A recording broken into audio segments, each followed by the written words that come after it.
There we go. Take it away. Sure. Thanks, Pearl, Margaret. Hi, everyone. Great to be here. Yeah, I'm Kenny. I guess technically the ex-founder of WeFarm now.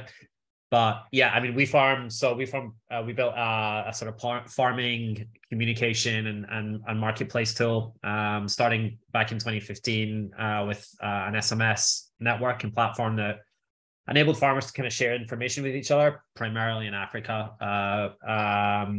where they could ask questions. We used machine learning to kind of understand what they were telling us and use that to link them to other people in our network as smartly as possible. It really took off over time and got to, at its peak, about 3.5 million active users. At our peak, we were doing more contributions per day than Wikipedia, more questions than Quora. So it got pretty big. Alongside that, we built a marketplace for those farmers to be able to buy mostly farming services and products, obviously through us: fertilizer, seeds, hardware, etc. That grew pretty big in its way as well. About $1 million of sales a week at its peak. Such challenges in supplying that demand at times, especially in rural Africa, and possibly the beginnings of where our business went wrong a little, and just getting that business model to work at scale for so many people in rural parts of the world. But ultimately we built a business that helped millions of people. We raised $30 million of venture capital, some in Europe, mostly in the US. We employed about 120 people at our peak. So I've had a chance to reflect on that since WeFarm closed last summer, and a ton of lessons learned, a ton of things I did differently, a ton of things I'll do very differently if I do this journey again, and hopefully some of that we can share. But honestly, no regrets at all. I think we did some amazing stuff and we gave it a shot, and that's all you can do, right? And I guess we all share that as founders. So yeah, for me, I know I've taken a few months off since WeFarm closed, and kind of now starting to think about my next adventure. Awesome. So for all the founders here, feel free to raise your hand and put any questions in the chat as always. And we're going to try and keep this as fluid as possible. There's obviously a ton of experience you have, Kenny, both in terms of raising funding, growing a team, looking at metrics, and then kind of you're open to talking a bit about what happened when WeFarm closed. We'll kickstart kind of talking about the fundraising. So everybody here is raising their seed round. And one thing that we're doing is looking at the week-on-week growth and the metrics that investors care about when it comes to seed. So with your seed round, what did you do to win over investors? How did those conversations go? What traction were you demonstrating, or was there anything else that wowed them? Yeah, I think two things at seed. I think one was definitely the very powerful storytelling and actually articulating what your business could be at scale. I mean, there's only so long you get away with that, and as you get towards Series A and Series B, it starts to become less about the story and more about the metrics. But I think it's seed, it's still a very powerful part of it, and I think really spending time refining that story, seeing what connects with people, whether they understand it, and conveying the potential scale and scope of it, I think is a huge part, particularly if you're going to raise it in the US. And I think the rhetoric is quite different and much less British, obviously. In terms of metrics, I think it's seeds. I mean, for us, we were building, I guess something parallel to a social network in a lot of ways. So a lot of it was about growth, but then particularly, I think the interesting metrics for investors were what people were doing after they signed up. So you can have 20,000 users, but if they're not doing anything, it's not very useful. So I think their obsession was much more about activity, monthly active users, weekly active users, daily active users, and then obviously particularly retention. Do they use the product and do they come back? That was something we were really strong on, and I think it's what really won our investment. Was that kind of depth. Obviously, it depends very much on what business you're building as to what particular metrics those are. But I think at seed round, if you can tell a great story and convince somebody that there's a very big business to be built and you're the people to build it, then you're really just looking for any signs that you can use to validate that could be the case and that there's something worth pursuing there. But I guess the first point is really important because these are VCs, right? They're not private equity or people giving you a loan to build a 2x business. They want to know before they do anything else that there is a 10x or 100x potential business to be built, right? Who was your seed round with? Which investors were involved? So we did a seed round in the UK in 2016 with Local Globe that led that, and Saul Klein, where we raised about 1.6 million, I think that was in total. We then, and I guess this is always the way with startups, we then retrospectively renamed that our pre-seed rounds when we raised we raised a big seed round in the US, which was more about $5 million, and that was led by True Ventures, which, and it was just a game-changing moment for us. I mean, in some ways, it was a sliding doors moment in a good way, and there's sliding doors moments in a bad way later on, and you give some, you take some, but we'd gone to the US to kind of meet investors for probably the next investment round after that, and we'd been intro to True, they'd actually turned it down, and then come back a few days later being like, oh, we took a look at this deck, we'd kind of be interested to meet. They got super excited, and a few days later, just wrote a check. But yeah, I mean, I think at that point, maybe only 10 European startups in a decade had raised a seed round in the US. And, True are one of the best seed funds out there. They were behind Peloton and Fitbit and sort of brand name tier one investors. So, I mean, it was game changing when they did that.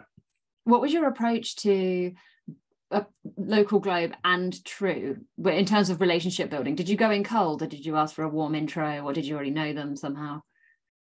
Yeah, I think they were all really warm intros and, as normal, kind of serendipitous stories. So with Local Globe, we did the Wyra incubator program. It was Telefonica's incubator in 2015, and Suzanne Ashman, now a Local Globe partner, had done a startup, the cohort after us, and I think, I don't know why, but that hadn't worked, and she'd kind of split from her co-founder. And David, who ran Wyra at the time and later became our CEO, kind of just called me one day and said, oh, you've got to hire this girl, Suzanne. She's great. Give her a call. I was in Africa at the time. By the time I got back, 2 weeks later, she joined Local Globe. And she was like, well, give me a couple of weeks to get my, feet under the desk, and then we'll get you guys in to pitch. So it's always things like that. But yeah, I mean, genuinely warm intros is always going to be, the best way to get a meeting, I think. Yeah. Cool. So the purpose of this week is we're talking a little bit more about spending the money that you have closed wisely, especially when it comes to team. So for you, what was the composition of your founding team initially as you went into your fundraisers? And then who were the first crucial hires that you made outside of that founding team? Yeah, I mean, I'm not sure how much you should listen to me on this, having raised 30 million and lost a business. So probably didn't spend that as wisely as we could have done. But I guess, yeah, more seriously, I think so. Founding team was just me as a kind of sole founder, but we actually, prior to actually setting up the business, I'd been working on WeFarm on the side, and we actually ended up winning a Google award for impact globally, which again I think we won like $200,000 in the prize fund, and that actually was a kind of very early seed round for us and allowed us to hire our first couple of people. So we got all our tech outsourced at that stage, and later had to rebuild that inside. But I think we hired 2-3 people internally, and most of that, I guess, was either focused on stuff that I knew I didn't know how to do, and just kind of almost hiring the opposite of me, which I think is definitely one of the biggest ways you have to approach this as a founding team or founder. And then I think it was also just leaning into those metrics that we already talked about of, what is going to get us a seed round, and then who do we need to just, double down on that and grow. And how many of those people then stayed with you, like from the first 10 hires, how many of them stayed with you as WeFarm scaled? That's a tricky one. I think it's difficult. I've done a lot of, I guess, reflection on my journey as a founder, and from very naive founder CEO to hopefully slightly more experienced. But I think I was probably too guilty of selling a dream and come and join us here and you're going to go the whole way with us. I think having done that for a decade, it's very difficult for people to grow as quickly as a business if you're doing your job right in a startup, and inevitably, it's very difficult for somebody to join you in the first year and still be there 5-6 years later for either side. So, I mean, some people obviously very different from others, and we had, some of our early hires right there until maybe a year or two before WeFarm closed. But I think by the end, I think I'm right in saying there was none of our first 10 hires were still there. But I also think that's okay. And I don't think it was a bad thing necessarily. I think, you hire for the stage you're in. I think you hopefully be authentic as a CEO or founder, I guess, which is the difference I would be now, and kind of selling it at the right level of this could be awesome, but it's not a job for life necessarily. And I think where we had a lot of success in the early days was maybe just hiring generalists, super talented young people who were clearly, really high functioning, but didn't have a lot of experience, just to come in and do anything with us and lots of different things. And then maybe over a year or two, allowing them to find their niche. I think we had 3 over the opening, maybe 2 or 3 years, who came in that way. It's kind of almost like assistants to me / just general helpers around the business. One went on over time to become our director of sales. She was awesome and clearly had talent in that direction. Another one became a product manager for us, and I mean, Mickey, who you might know, then went on to become our director of operations and kind of running a business at a pretty huge scale. So yeah, I mean, we had a lot of success, but I don't think you can hire for 10 years. Yeah. Was culture something that you were focused on at that point, kind of actively? We were definitely focused on it. Whether we were focused on it in the right way, I think is that would be my question. I think I remember very, very, this is a very clear example in my head, but when I think it was probably close to when we were raising that round in the US, and we were probably 10 or 12 people by that time, and things were getting pretty hairy for us. I'm sure everyone can relate to, the money in the bank was reducing rapidly. And I remember in an all hands meeting showing a slide that showed our bank balance, its progression to zero over, probably only 5 to 6 weeks at that point. And after the meeting, I got, maybe 3 or 4 people came up to me in the team and gave super positive feedback. And they're like, well, we love the kind of transparency, and we've waited our entire career to work for businesses that treat us like this. And at least 2 or 3 other people came up to me and said, oh, that was terrifying. Never do that again. I don't care if that's true. Just never show us. And I remember being super confused about, how do you build culture when, people want such different things, and, how do you keep everyone happy? And I think it took me far too long to realize that culture isn't keeping everybody happy, right? It needs to be things that tackle diversity and make sure that you can have a broad range of people. But in reality, if your company culture is you show the graph and you're transparent, then you either like that company or you don't. And I think you need to build that kind of confidence in things. And it maybe took me a while to get there, of like, if you don't want to see that, it doesn't make you a bad person, but it does make this not the right company for you.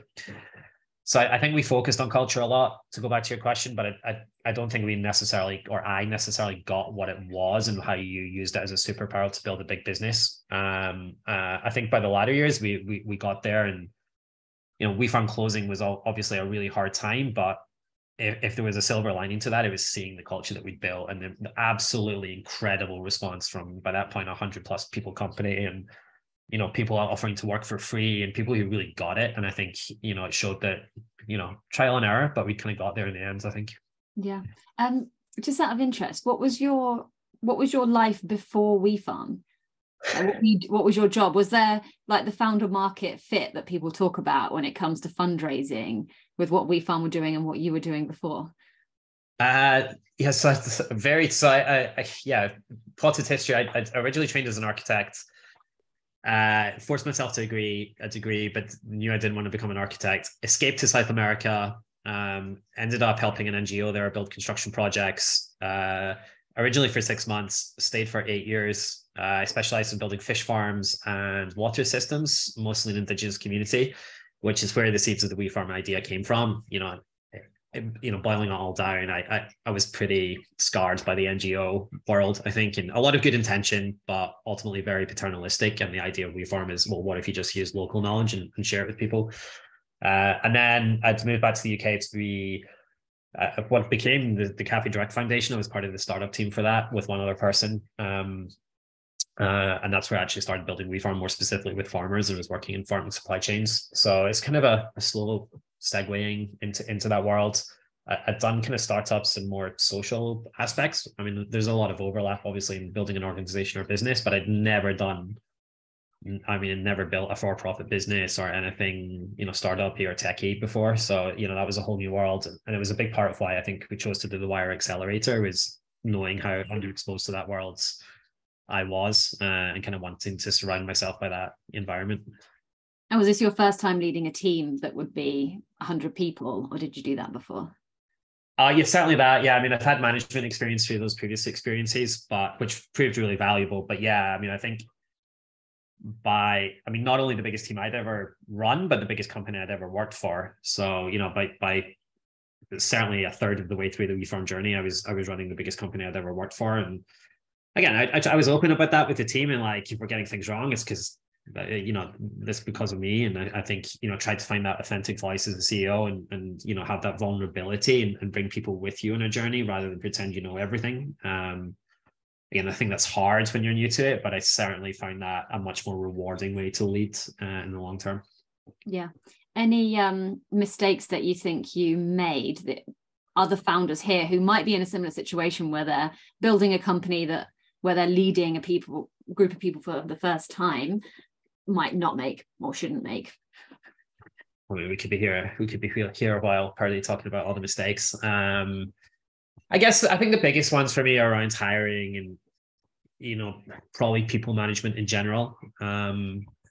I think in hiring, particularly around senior talent, when we started to really hire for our first set of VPs and C-level people, I probably got that pretty wrong. And then had to hire almost a whole new set of VP and C-level people a year later, which we got a lot more right. And I think for me, it was probably fairly typical of people who hadn't done a lot of that before, and being very impressed by people that could talk the talk, big company logos, people that had worked in the right places and could, I mean, by that time, everyone's got very good interview technique. But I think experience at WeFarm has taught me that finding good leaders is reasonably easy. Finding good managers is extremely hard. Almost everyone you hire into senior roles at an early stage startup is either somebody who's stepping up to that for the first time, or somebody who's kind of done an equivalent role in a much bigger organization who is far removed from actually what you're doing. And I think at WeFarm, there's reasons for this we don't need to go into, but we used to call it somebody that can both build the button and inspire other people to build the button, and that's a really hard balance. But I think my experience of hiring the wrong senior leaders is that they replicate, and that replicates through the business very quickly. You tend to find people that want to build empires, and hire, they solve everything through subsequent hiring. And that's part of the reason we ended up getting a bit bloated in the middle, and probably didn't use our money as wisely as we should have in the middle, because everything was solved through hiring. I think if I did this again, I would be extremely reluctant to hire any really senior people at early stage that hadn't worked in a startup before. I think it's just so difficult to make that transition as a senior leader if you haven't at early stage. Not impossible, but pretty hard. And then on the people management side, I think just not being clinical enough, I think, is my big reflection. And I think you can be highly respectful as a culture and treat people well, but also be clinical and make sure you're moving things forward quickly enough. And I think, again, it took me quite a while to get that. And what I mean by that, I think, is it's amazing how little or how few times people are actually super clear on what the role is. Can you make sure people really understand what they're supposed to be doing? And then can you give them really good feedback on how they're doing it? And I think most managers are really bad at feedback, including myself. And I've tried to work with that on coaching. But if you can actually build a culture that's based on real clarity and good feedback, you can then allow people the freedom that they want. But I think those simple things tend to go wrong very quickly. If I think about typical conversation I would have had in the middle of WeFarm, where, I'm doing a one-on-one with one of my senior leaders, and they're just talking about how somebody is not doing what they're supposed to be doing, or I don't like X because she's not doing that. And first question I always ask is, have you told them?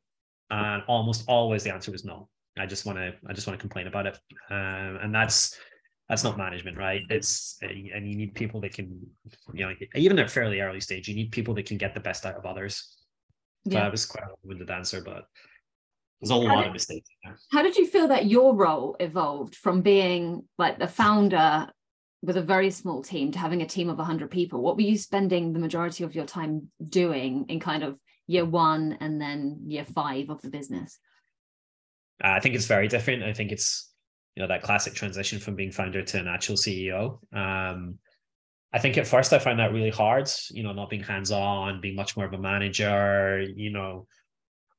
It's amazing what a difference 50 to 100 people makes. I mean, some of you might have been already through this, is 2 people to 6 people feels very different. If you go to 20, it feels just like a different company each time. And I think one of the key pieces of that, it's much harder to get information around a bigger company, even when it's relatively small in the grand scheme of things. But as soon as you have 100 people, you have layers and middle managers, and actually being a CEO that can sit down and articulate things to an entire company and get key messaging and strategy across is a big job just in itself.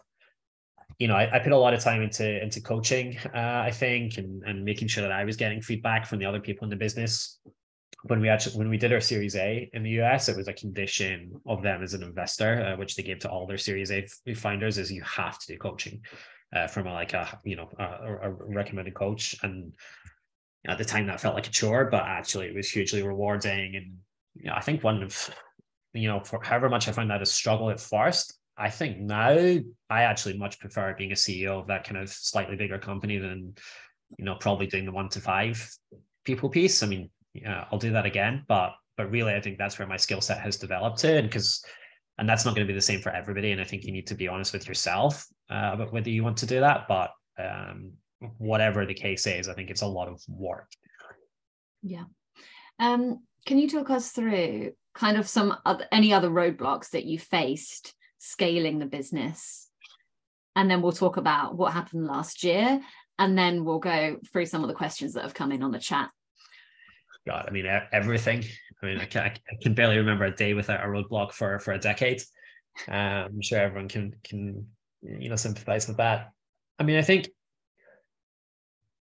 think for us, it was I would sum up as one of the aggregates of that. It's the age-old dilemma of the kind of strong convictions loosely held. And I generally think this is one of the most important things in entrepreneurship, where as a founder or founding team member, you need to be belligerent where everybody is telling you something won't work. You need to have that sense of, I don't care what you say, I've seen something and I'm going to try 100 ways to get there. So you need to have that, but you also need to have that innate sense of when something big needs to change, when you need to pivot, where something needs to be let go, like whatever it might be. And that's a very hard balance to get. And I think, again, my reflections is being that you're going to face these kind of tough decisions and roadblocks all the time, and knowing where to push and just keep going at something versus actually super quickly, we need to move away from this and doing something is almost the key skill set, I think, of being an early stage entrepreneur or founder. But I mean, we had roadblocks and everything. I mean, we ended up raising, a ton of money, but like everyone else, there was some very hard times in the middle and times where it was very shaky and, lots of sliding doors moments. We had a very big, I guess, change for us when we went from an SMS system to a digital system. Obviously between sort of 2015 and 2020, 2021, the world changed hugely. Smartphone penetration for our market had gone from 2% to 50%. And, ultimately it was, this is, I guess, the hard things and the sliding door stuff. Ultimately, I think it was the beginning of the end for WeFarm, is doing that pivot and moving away from 3 million SMS users onto a digital platform. But ironically, it actually went really well. And it was the right strategic decision. Maybe the timing, maybe we should have done it earlier.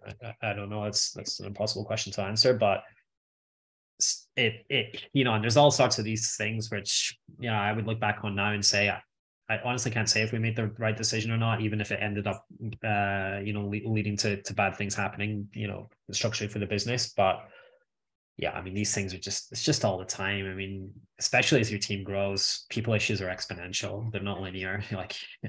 We've, like any company in a big enough scale, you have crazy stuff and sad things and, hard things to deal with almost, every day. Yeah. So can you talk us through whatever level you're comfortable doing, what happened with the closure? Like what were the things that led to that happening, and then kind of what happened next? Yeah. So, I mean, the kind of trigger point for us was we were raising some more money, beginning of last year into the spring, but this time last year. And we got reasonably far, and an investor, I won't be able to name, but an investor kind of dramatically changed terms on us at the last minute. As sure everyone remembers, the market changed a lot between, say, January and May last year. And I think somebody who'd offered us terms kind of panicked and essentially offered us 25% of what they'd done a few weeks previously.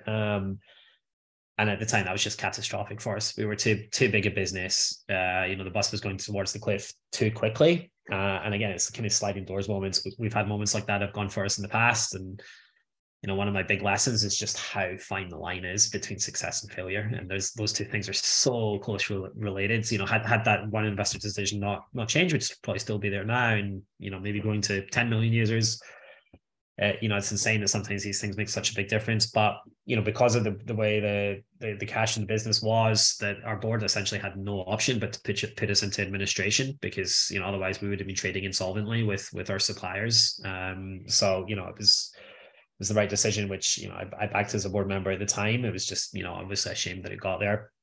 It would be disingenuous of me to say, though, that it was purely a bad investor. And as I kind of started to hint at before, definitely been a struggle for a while in the business. I think the shift to digital was, as I say, I think it went well and it was the right decision, but it obviously dramatically changed the complexion of the business. And I think we actually had permission from some of our investors to kind of recapitalize the business and make it more of a fresh business for investors, for new investors. So the cap table was cleaned up. But, investors, however much they tell you that they do everything from numbers and data and metrics, they are humans. I mean, well, most of them. And we had a lot of legacy. They'd heard it all before from us, and they want the shiny new thing, right? And we weren't the shiny new thing anymore. So even though our metrics were super strong, actually, maybe the strongest they'd ever been, that, there's just that kind of sense of, we want to move on to something else now. So it was super hard to raise. I think our business model was really hard. So the marketplace that we built for our farmers was very low margin. It needed a very high volume of sales, and technically, a bit like a delivery or whatever, every sale we made was loss making. So even if you're taking a commission on a bag of fertilizer, by the time you've paid the financial transaction fees, the cost of that sale, like servicing the customer, you were actually making a loss on every single sale, which you find at scale. And, we were actually starting to get it to a place where, the product placement and all those things was starting to kind of turn that around. But, it was going to need an awful lot of capital to get it to the place where, 100 million farmers were buying from us every day. And I think the world had changed slightly by last summer, where people were suddenly much less keen on those types of businesses. So a mix of things, we possibly never quite managed to take the next step, post Series A, Series B, to really become that product market fit, fast scaling business that was the next level from there. Not for lack of trying, but it just never quite got there. And then ultimately, even where hopefully we'd put the business in a position to survive and try again. Obviously then, some bad things happened with investors, and that was it. Yeah. If anybody has any questions specifically that they would like to ask to Kenny, you can raise your hand. We do have some questions in the chat as well. Obviously, we've jumped about a bit in terms of topics, from fundraising to team development to closing a business. So these questions might come in a bit of a weird order. I'm just going to go through some of the questions in the chat, and then Gabriel, I will come to you afterwards. How did you personally deal with the transition from being a founder to not being a founder? And how did you deal with your investor relationships during the period? I'm guessing Francisco's saying the period when you were having to have the harder conversations with investors. That's, I guess, two good questions. So dealing with not being a founder, I mean, it was brilliant for a while. I mean, I'm being a bit pissy, but yeah, I mean, I think by the end, one of my big reflections, I definitely think, is on the self-care area. I think I've taken a good few months off since WeFarm closed, and I think it took me a while to realize, actually, how to put this a different way. About 3 months into that kind of holiday or vacation, I would have told you I was fine and I was enjoying my holiday. And then suddenly, a few weeks later, I actually started to feel better and started to wake up in the morning feeling creative and energized. And suddenly I realized I had not felt like that for years. And actually, it was only 4 or 5 months into being off that I kind of felt that good again. And that was a big kind of jolt for me, I think. And not as dramatic as it sounds. I wasn't in any really dark place, but I think I was probably much more burnt out than I thought I was. And when I look back now, I probably look at the last year and a half, 2 years of WeFarm and think, did the company see the best of me? A decade in that period, and almost certainly not. Again, I don't think it was fatal to the business or the reason the business closed, but again, I think all of these marginal things probably make a difference. And again, if I was doing the journey again or giving advice to anybody else doing the journey, it is the old cliche of it's a marathon, not a sprint. And if 5 years in you're not able to give your best to the business, that's not good for anybody. And promoting self-care is huge. In terms of investor relations, yeah, I mean, it's super critical. I mean, this is where having good investors pays off. And I think by the end, our cap table was pretty convoluted, and we had some world-class investors in there like True Ventures and Local Globe and a few others, and then some not so world-class investors where we probably filled out rounds and thought it was important to get another million, and in hindsight, I probably really regretted that. One awkward investor who doesn't really get it and wants you to do 4 meetings with their lawyers is such an energy suck. And I think you really see the value of having investors that get it when the hard moments come. And they're really great, especially early stage investors like, Local Globe. They're just so determined to back you and be, when we did our tech pivot, for example, to SMS to digital, like we explained it and obviously showed our board, but it was always like, yeah, let's do it. Go, go, go. And that's kind of what you want. You want people there in your corner. Definitely there's a couple of times in rounds where we probably had as much money as we needed, and I was talked into we'll take on another million. You never know how much is going to be useful, but ultimately you can always build the business whether or not with that million, but building it with bad investors is much tougher. Yeah. When you got the Local Globe investment, were you generating revenue at that point, and how many staff did you have? So yes to revenue, but not huge amounts. I mean, most of our revenue in those days was data based. So, using the insight that we got into farming supply chains, we had a contract with likes of Pret a Manger, things like that. But no, it was not a revenue based deal. I think it's fair to say that the world has changed a lot in that and what investors are looking for. Actually, I would say very specifically, Local Globe talked us out of prioritizing revenue.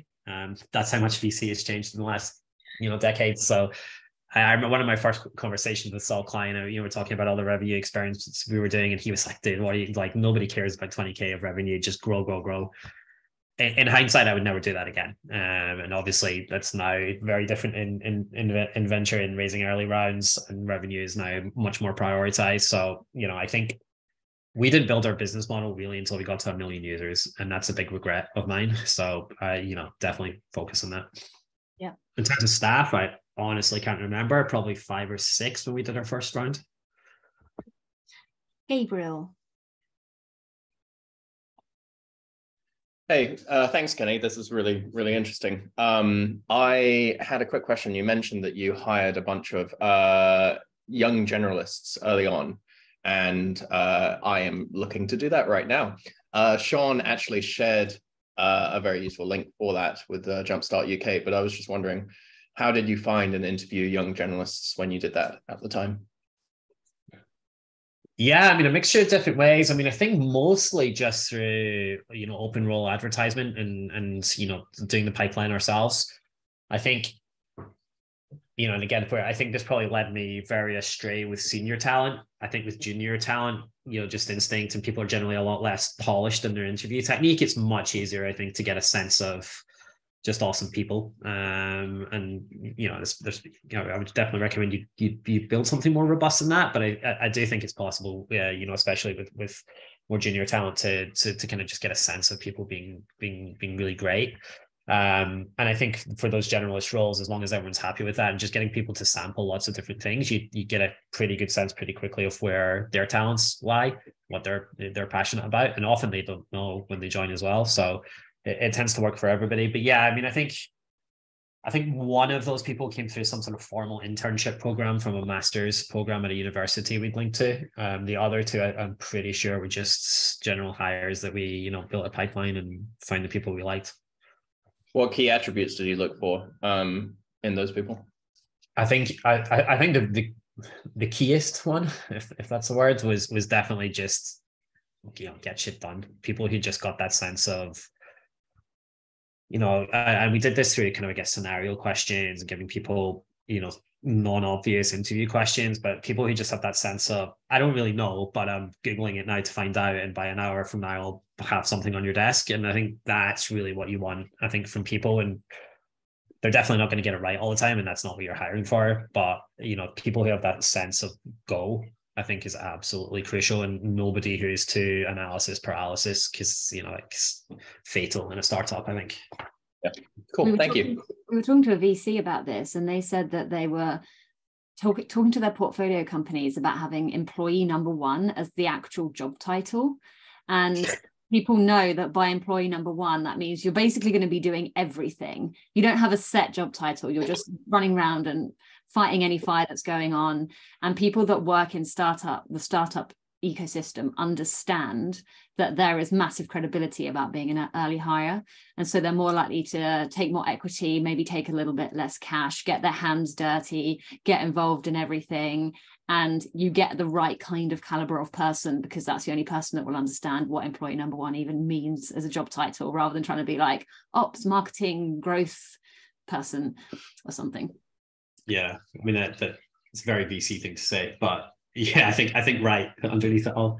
I was just say the other thing that I would just say on hiring, and as a lesson learned, a lot of you maybe know this already, but always go through the process and complete the process. I mean, even it's not even that long ago, before WeFarm closed, we were hiring like a very senior data role, like kind of VP or director level of data, and we put this guy through several interviews, and then he was doing like almost a casual chat after that with some of the data team, and that was a bit of a car crash. And he started telling a story about how managing data was like dating a beautiful woman, and like really kind of stop her, like, oh my god, like I'm slightly embarrassed I've even put you in this position. But it's super interesting, because obviously he just relaxed, he was out of interview mode, and then you actually got a glimpse into the real person. And it's been reminded of that several times over the years. But even if somebody nails a couple of interviews, keep going with your process and complete it all and do all those parts, because you never know when somebody's going to turn out to be slightly different than you think. It's maybe easy to hide it for an hour. It's probably really difficult to hide it for 4 or 5 hours. Yeah, that's a good point. Raphael. Hi, Kenny. Thanks for the awesome insights into the world of bringing a startup from the grassroots up all the way to like building a 100 people team. We talk a lot about hiring in the startup world and hiring right. I wonder if you ever had the chance to actually tap into anything related to training in the startup world, and actually keeping your employees at their best over time, just getting them to upskill around the areas that you think are crucial. And I talk about this particularly because this is the problem we've identified in the startup world. We have an upskilling platform that is basically specifically training startup employees in these fast-paced work environments.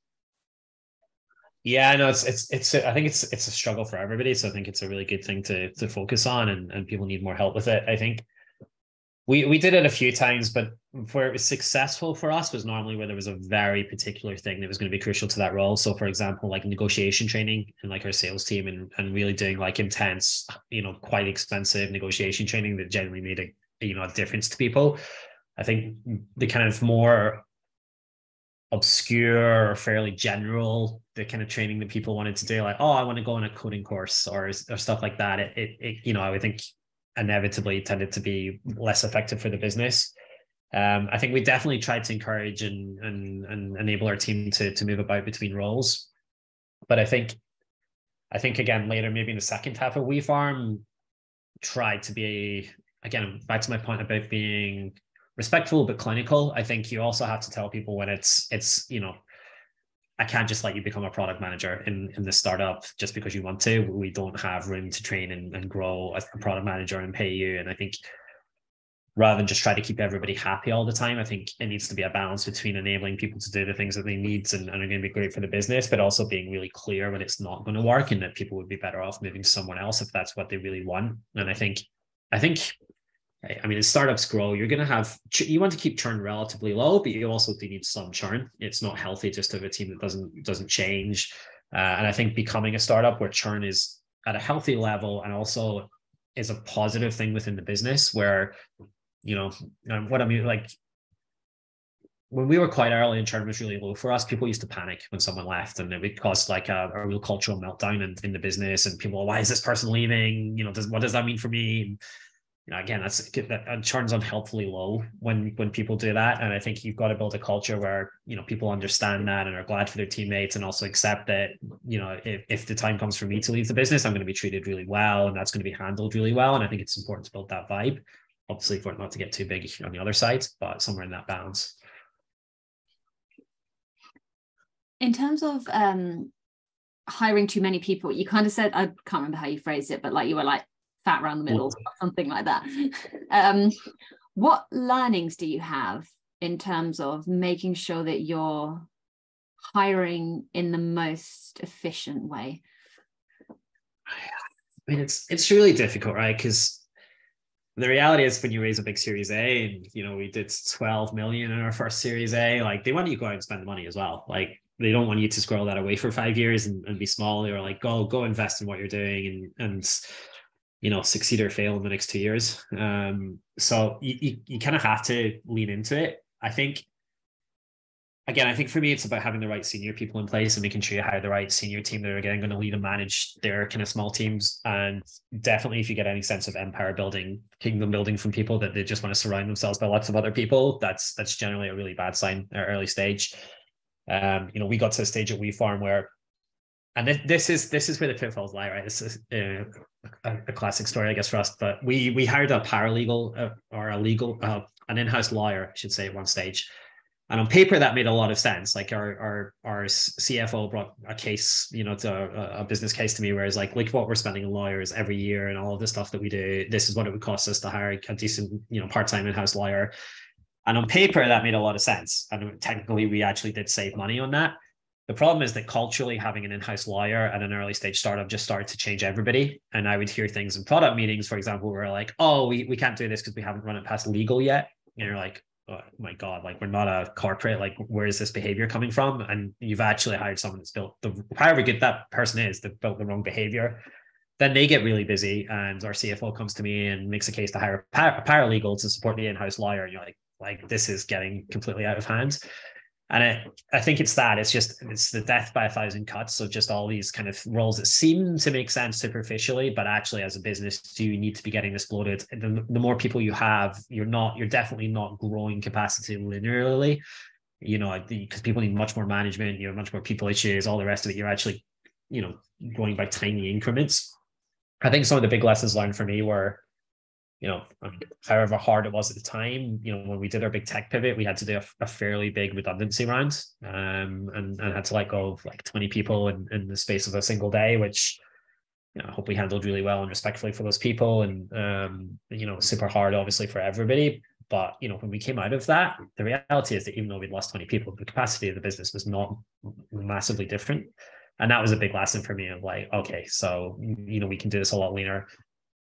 So there is a balance. You can't squirrel money away too much. You do need to hire the right people and let them go. You're going to have to build a team. You have to, keep reaching the next milestone. But I think be very careful about bloat and especially as the startup grows, salaries get bigger, senior people. It's all just an exponential effect if you don't keep it under control. Yeah. If you were to build, I think, Joe, correct me if I'm wrong with your question, but you're saying if you were to build a cap table that you think is the best looking cap table it can possibly be, how would you do it? I mean, 100% my ownership. I mean, in our dreams, yeah. Yeah. I mean, again, this is really difficult because, right, I've been in the position where, like, I ideally wanted to look like, again, as close as possible as you can to that, but I've been in the situation where I've had to sell shares to people that I probably didn't want to because I needed the money. And if you're outside that kind of elite 5% of startups who find it really easy to make money or raise money, which is most of us, you beggars can't be choosers, right? And you have to take some decisions. I think in hindsight, if I was doing it again, I would definitely be quite careful about padding out rounds with those people where you're raising 12 or 10 million as it was, and you try to fill out the extra 2 million. And I mean, only really good modeling will tell you if you really need that 2 million. But in hindsight, I would say, even if the investors you bring on are good, it's just more investors. It's more people to fill out a monthly report. It's more people to do phone calls when you want to make a change or a pivot. it's just more work, especially for CEO founder, to kind of coach them all through it. And so our cap table was far too big and complicated. We got some great angels along the way who I'd probably do again. So for example, when True came on board, they brought Matt Mullenweg, the WordPress founder, invested in us, and a few other people who, for them is they don't care about the money, but the kind of contact and the networks and stuff were super useful. But where we took on extra institutional investors for fairly small amounts of money, in hindsight, I would keep much tighter control on that, even if it meant us raising less money. So yeah, I mean, again, I realize sometimes you can't choose, but as high quality investors as you can get and as few of them as possible. And yeah, a couple of times where we did rounds, and I have no regrets of this, we turned down more money from investors that we knew were just not as high quality to go with the really high quality people, even if they were screwing us a little on value. But I mean, that paid over hugely. So high quality investors is key. So we've had quite a few angels to date, and we're just about to move into our seed round, but I'm already getting comments from a couple of organizations that so they're not, that our cap table has too many people on it. In that situation, I know it's possibly an excuse, but how would you tidy up a cap table in order to make it look better going into a seed round in retrospect? Is it possible? I mean, it's possible, but yeah, I don't not superficially. I mean, you can. My experience, I mean, I've done some pretty complicated cap table stuff with investors where they're like, oh my God, I can't believe we're doing this. But ultimately, if they want to invest, I don't think it's going to be a game changer for them. I think it is an excuse. And I think if you find someone that really loves it, I think they'll work around the cap table with you. If they're sitting on the fence, it may be a little bit of, no, let's not do this. But my instinct is probably not.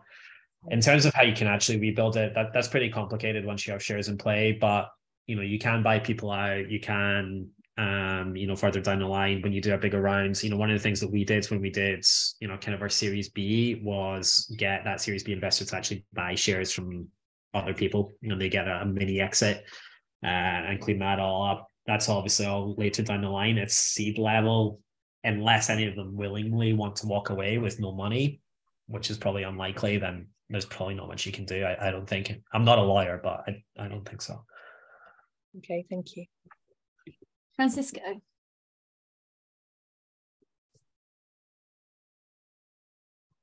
Did you have a question? You've just disappeared. So if you have, feel free to ask it. I lowered my hand instead of unmuting myself. Sorry. Okay. Thanks, Kenny. Another question from me. Now in hindsight, and this might be sort of strange question. So I raised £400,000 on my pre-seed round, and I didn't nosh out to the social media posts because I don't really believe that raising investment is the success, and it will bring the right attention to team sports, and I'm not really about that. Whilst I had investors that sort of begged me to put the word out there and shout and put on LinkedIn how successful team sports is a fundraising. In hindsight, I don't know what you've done, but what do you recommend now as early stage startup to do when they do raise money? It's a really good question. I think ultimately my answer on this would be you do you. Like, there's no right or wrong on this, right? Only what your culture is and what you believe in. So I have a lot of respect for what you've just said, and my opinion on it is it's healthy, I think, as long as you can separate the comms from the reality, which I guess is what you're ultimately saying, right? We did some big announcements for fundraisers, TechCrunch articles and such like. I think we got the Wall Street Journal to run an exclusive in one of them at one stage.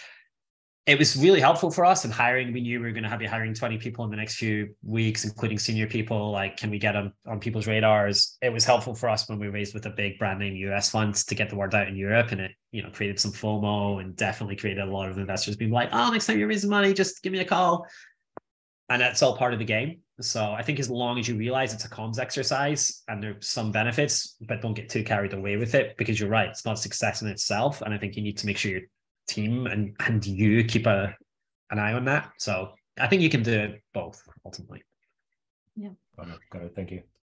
Andrea, I can see that you've got your hand raised. So if you do have a question, just take yourself off mute. Yes, hello, hi. Thank you very much, Ferdy, for organizing this, and thanks, this is a great insightful session. We have a B2B food marketplace, so the some of our customers are probably close to what you were working with. I've got two questions actually. First one is, what do you think was the lowest hanging fruit that you went and collected? And secondly, what would you think was the the thing that actually pushed your growth very much? They put you closer to product market fit. They usually say that you when you reach product market, because you see the market pulling you forward through the nose. When did or what actually did you do that actually put you there? Yeah, so you just broke up during the first question. You said the lowest. What was the lowest? What? Lowest hanging fruit with customers. So what was the first thing that you actually said, like, this is the easiest thing? Then there's actually giving us traction, and this is actually generating revenues, because obviously compared to 2012 we're in a different situation. Well, compared to all your history, we're in a different situation, and obviously the market and the investors, especially with what's going on nowadays in the market, is absolutely focusing on profitability. So this is actually you need that as a starting point, and probably right now is the most important thing, right? Yeah, I mean, really good questions. I think, this is obviously going to depend on the type of business, and you said you're a marketplace and some overlaps with us, but I think to both sides of these questions, I think some of the best investment we made in terms of people and time was in very smart people and data science. That was really game changing for us. And I think working out what the mechanics of your business are and what actually matters. And we had wins and losses in that, but always pushing. If you get a really smart data scientist that can really unpick stuff and find causation and correlation in your data, magic numbers. A lot of you might know this, but this kind of Facebook figured out a long time ago that there are just things that correlate with retention and success. No one really knows why, but if you can figure out what they are, you can double them, triple them, quadruple them. So this may be an apocryphal story, but Facebook figured out early that I think if you get to 14 friends during the sign up process, you are exponentially more likely to be retained as a user than if you got to 13. No reason why, just that's a tipping point. And if you can figure out what the things like that are in your customer onboarding journey or your user experience, it's hugely powerful to finding that product market fit, because it's effectively a button to do that, right? And make things exponential growth and find that low hanging fruit. I think in terms of the low hanging fruit for us, it was very much about finding what was the drivers of getting people to use our service. For one of us early, it was making the SMS free. So we actually paid the network for them to send an SMS to us. And, the cost of that we could model out was actually tiny compared to what those users might potentially bring us in the long term. And it was the usage rocketed after that. And it was simple things like that are just triggers. And, that just comes from spending time with users and figuring out what they want.